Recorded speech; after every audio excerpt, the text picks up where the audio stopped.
계속해서 땅 분배, 가나안 땅 분배에 대한 말씀이 이어지고 있는데요. 조금 지금 이제 상황이 약간 변하게 된 것을 우리가 알 수 있죠. 요단 서편의 땅 분배 과정이 지금 일시적으로 살짝 중단된 그런 시점에 있다가 지금 다시 그 땅이 분배되는 그런 과정에 있는 것을 알게 됩니다. 어, 그러니까 요셉 지파와 유다 지파와 요셉 지파의 땅 분배가 굉장히 활발하게 이루어졌었어요. 그런데 그게 잠시 멈추었다가 오늘 이제 다시 여호수아의 독촉으로 말미암아 그게 진행되고 있는 것을 우리가 보게 되는데, 특별히 여호수아가 지금 책망하지요. 3절을 보시면 여호수아가 이스라엘 자손에게 이르되 너희가 너희 조상의 하나님 여호와께서 너희에게 주신 땅을 점령하러 가기를 어느 때까지 지체하겠느냐. 그러니까 잠깐 지금 땅 분배 과정이 지체되고 있었다는 걸 우리가 알게 됩니다. 근데 왜 지체됐을까? 그 이유는 나오지 않지만 우리가 충분히 생각해 볼 수 있는 것은 지금 요단 동편은 이미 분배를 받았고 요단 서편도 요셉 지파와 또 유다 지파, 이 지파가 분배를 받았습니다. 근데 특별히 요단 동편, 그러니까 가나안 땅으로 건너오기 전에 모세 때에 그 요단 동편을 분배받은 땅은 요단 동편에 보니까 땅이 너무 좋은 거예요. 굳이 가나안 땅으로 들어가지 않아도 이 땅으로도 충분히 살 만큼 좋은 거죠. 그래서 두 지파 반이 그 땅을 자기들에게 줄 것을 요청합니다. 그러니까 좋은 땅이었다는 거죠.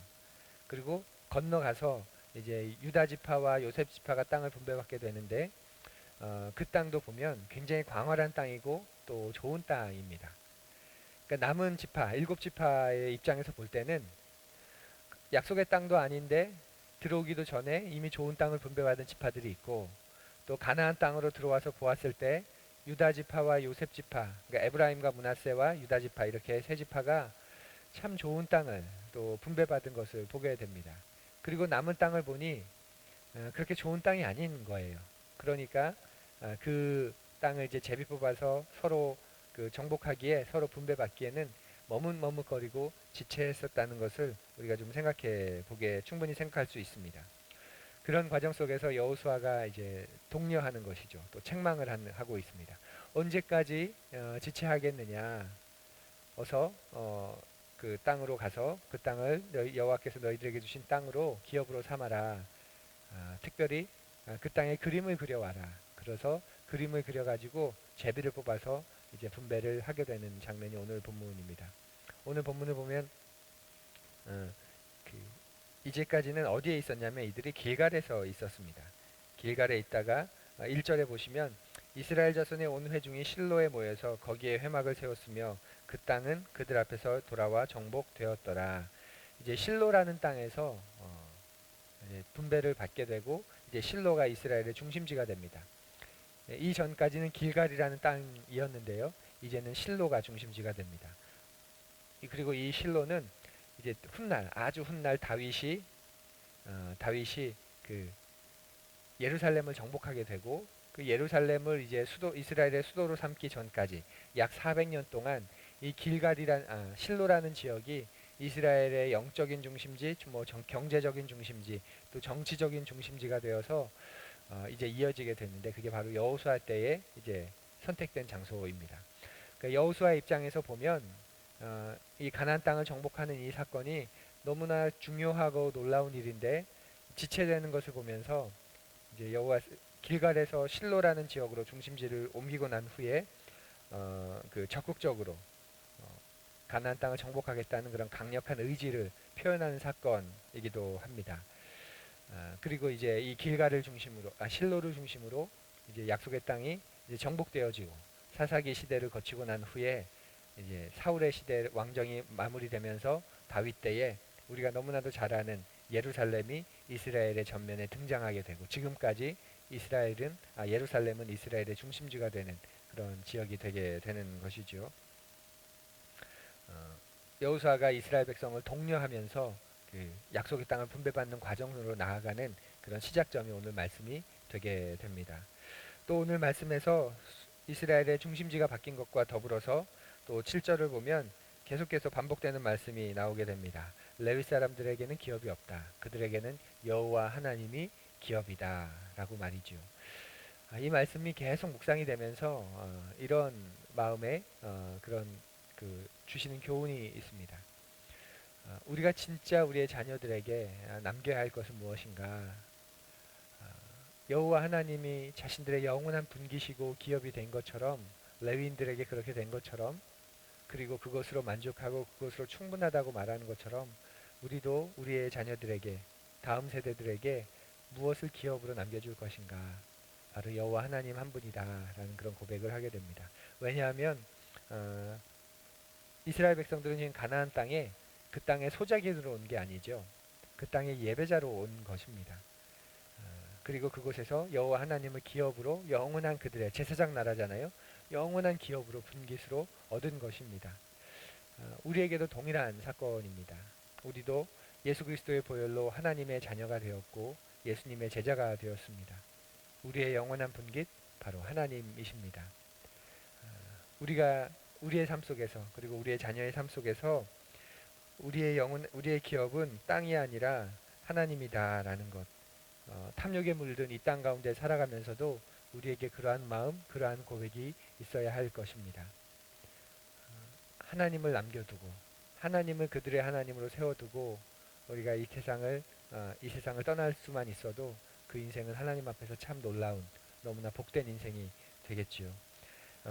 자녀들에게 물려줄 것, 재산이 아니라 하나님과 그분을 의지하고 예배하는 신앙이라고 우리가 고백할 수 있습니다. 그리고 실제로 우리가 그렇게 고백하고 있습니까? 우리 자녀들에게 마지막의 때에 물려줄 것, 가장 먼저 무엇인지, 정말 여호와 하나님 한 분을 바라는 신앙인지, 여호와 하나님 한 분이 그들의 기업이 되는 것인지, 그것으로 충분하다고 고백하고 말할 수 있는지, 아니면 그 하나님과 상관없이 재산을 가지고 남겨주고 떠나는 것을 나의 본분이고 나의 목표로, 우리가 우리의 자녀들에게 더 많은 재산을 남겨주고 떠나는 것이 보람이라면 우리는 이 땅의 소작인으로 사는 것입니다. 하지만 우리가 이 땅에서 우리 아이들에게 여호와 하나님 한 분만을, 우리가 지금 그렇게 살아가고 있는 것처럼, 그리고 그렇게 살기를 고대하는 것처럼 여호와 하나님 한 분만을 살도록 도와주고, 그것을 가장 가치 있고 가장 영광스러운 일이라고 믿고 우리가 이 땅을 떠날 수 있다면, 우리 자녀들은 이 땅을 소작인으로 사는 게 아니라 예배자로 살아가게 되는 것입니다. 사랑하는 푸르니 여러분, 또 하늘가족 여러분, 우리에게 그러한 마음, 그러한 믿음이 흔들리지 않기를 간절히 고대합니다. 그리고 아이들이 그렇게 여호와 하나님을 한 분만을 바라보고 그 하나님 안에서 성장할 수 있도록 하나님의 약속을 경험하는 기쁨, 하나님의 약속을 성취하는 기쁨, 그 일을 위해서 함께 수고하고 애쓰는, 우리가 많은 부분 기도해주고 우리가 도움을 주기도 하지만, 그러나 여호수아가 분명히 말하는 것처럼 정복해라, 나아가라, 머뭇거리고 지체거릴 땐 그 땅의 그림을 가지고 그려와라.